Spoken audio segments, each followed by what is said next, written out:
Many parents, students, and even Charleston County School Board members are concerned about the future of Garrett Academy of Technology. In this special edition of Quintin's Close-Ups, I sit down with School Board member Kevin Hollingshead. And be sure to download the free Quintin's Close-Ups app in your Apple or Google Play stores. Well, Mr. Hollingshead, it is so good to see you again. Good to see you too. I appreciate this. Yes. Well, let me take you to Saturday morning. You got me out here early. I try to work around the clock. Well, let me take you to the obvious, and this is the headline from the Charleston Chronicle. It says this: students' futures caught in adult tug of war. Barney Blakely from the Charleston Chronicle says this: it's hard to get a handle on what's going on at Garrett Academy of Technology. Some school board members say the county-wide careers academy is underperforming and should close to make room for the new Center for Advanced Studies that will accommodate high school students in North Charleston. Some constituents say Garrett should remain open and the new Center for Advanced Studies should be located at its campus in the Brentwood community. How do we get here? Well, I don't know what to say about Barney's article, but we got here for what I'm learning now in the history. Constituents in Mount Pleasant wanted a CES program. I believe Kate Darby was one of the ones that actually spearheaded it in the Mount Pleasant community. Well, some of the other board members wanted one in their community. And the CES program could be a great program. It is to reach children that do not want to go to college, that may want to get into the career of work in the workforce area, and may want to go to work for Boeing, Daimler Chrysler, Volvo, organizations like that, and may want to just, like I said again, forego college. But at Garrett Academy, there are traditional trades that, when I was young, that also have needs like auto mechanic, heating and air, plumbing, auto body painting, repairs, and it serves a need too. Somehow, Garrett got in the crossfire of the CES program. The Garrett program was originally started not for kids going to college, but kids that wanted to trade. Somehow, their academic structure got measured into the equation. And therefore, you had individuals that wanted to talk about their academic performance. You use that as a tool, as a tool to use it against them. The reason why I remember that is because years ago I used to recruit for my alma mater, Benedict College, and and we realized that at Garrett, some kids changed their mind and said they wanted to go to college, but they did not have the courses required for them to get into college, like a USC, a Clemson. Schools like Benedict offer courses that would allow them to play catch up and to be a regular student. I think they had back then, when I was doing college recruitment, like Math Tech, and Math Tech was not a quality course to go to college. Well, Benedict would have to put them in remedial math to get them to the part where they could be a regular student. Right. I'm sorry, I had a dry throat this morning. And therefore, that was the transitional point. I remember that. I was involved back then. But now, this CS program became a tug of war with competing entities, board members, the superintendent, other political icons in North Charleston that wanted it at North Charleston High. Well, you have the North Charleston alumni group that didn't want it there on the football field because it's taken away from their tradition of having homecoming. You had folks that did not want it at the Garrett Academy site because it's in their neighborhood, and they fear multitude of buses in their community. No one is talking about the students' needs, the students' academic achievements, the students' gain or anything. They're just thinking for themselves. The people that live in that neighborhood, Garrett was there when it was a white neighborhood and it was all white. Those schools were there when I was a little boy. A lot of people knew when they bought their houses in that neighborhood, there was a school there. Same thing goes for North Charleston High area. But it's changing. The demographics of that area is changing also. So everybody's thinking about their little nick and their little pocket without thinking about the children. I think the program can be a good program. I think it needs to be tailored to Garrett and his community. Some folks want to move it to Stall. If it goes to Stall, it's the end of North Charleston High and Garrett.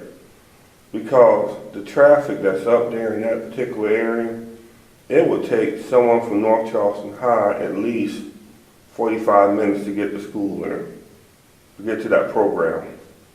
Same thing for Garrett, even Military Magnet. The traffic on Ashley Phosphate is horrendous.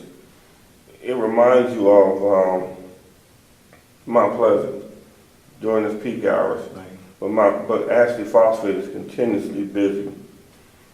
So I think it needs to be on the lower end.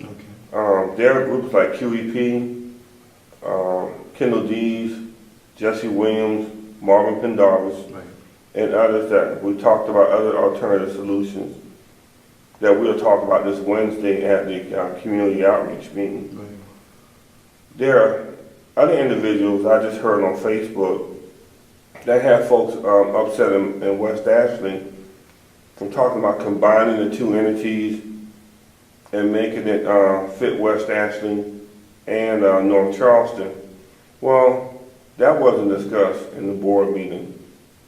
So that's grasping at straws because we're on a timeline and the program has to be approved this upcoming Thursday to be scheduled, to be built on time, and to be open.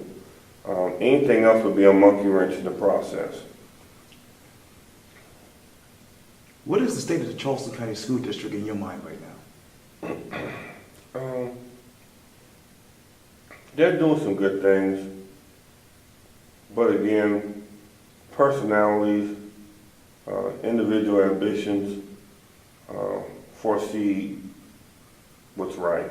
Okay. Again, saying that you admit and you did something wrong and how you move forward are two different things. I was always taught by my family, redemption says a mouthful. We have principals, again, that were relocated, just dealt away because other subordinates below the superintendent felt like they wanted to do their bidding, in other words, to get people out of the way. In my back of the yard, in my back of the woods area of North Charleston, Shakora Cherokee, Shakora Elementary is still in a dilemma, even when they change principals. She's pushed to raise the numbers. The children need a different type of principal, one that shows them love and respect. Currently, the last principal did that. We didn't work along with that principal to help her have a successful program. Mary Ford in my back of the yard, in my back of the woods,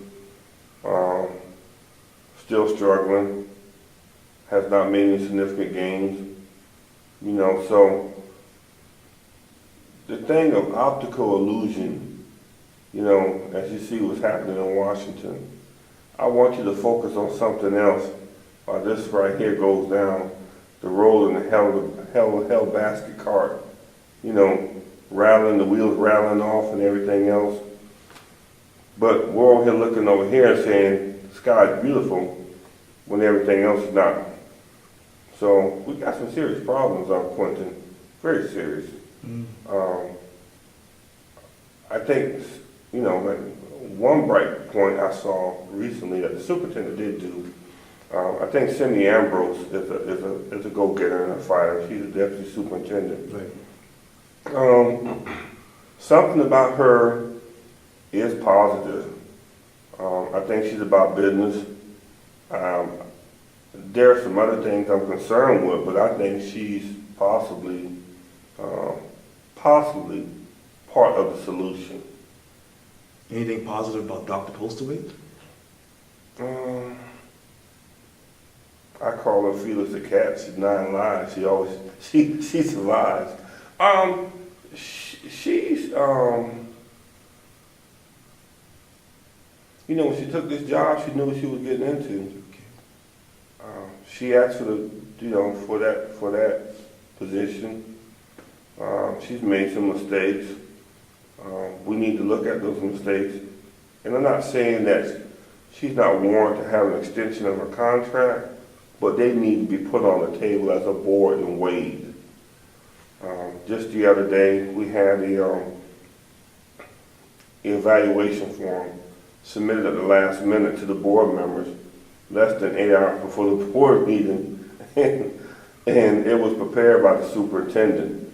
And it's in her contract, really, that she can submit something, a tool to start with. Right. But the board doesn't have to take it. But again, most of the board members were sitting there going, yeah. Well, I asked a few educators, a couple of attorneys that I knew. Sure. You're supposed to, when you're vague or not understanding something, you're supposed to ask questions. And I did. And I got attacked by one board member. Didn't talk about the content of my questions.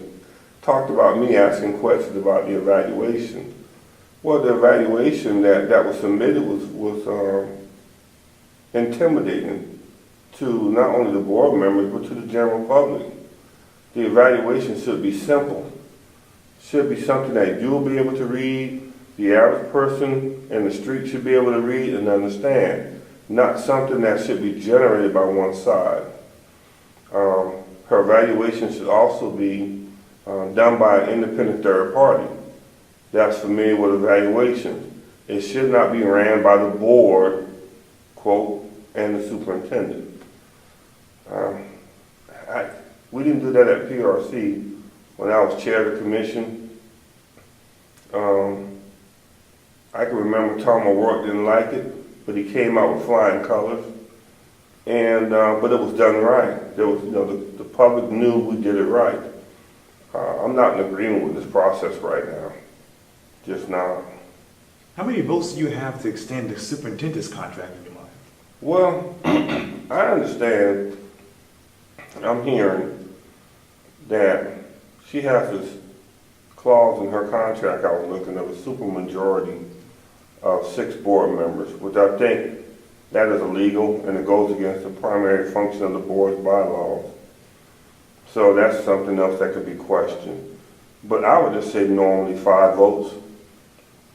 And she probably has it for an extension, don't get me wrong.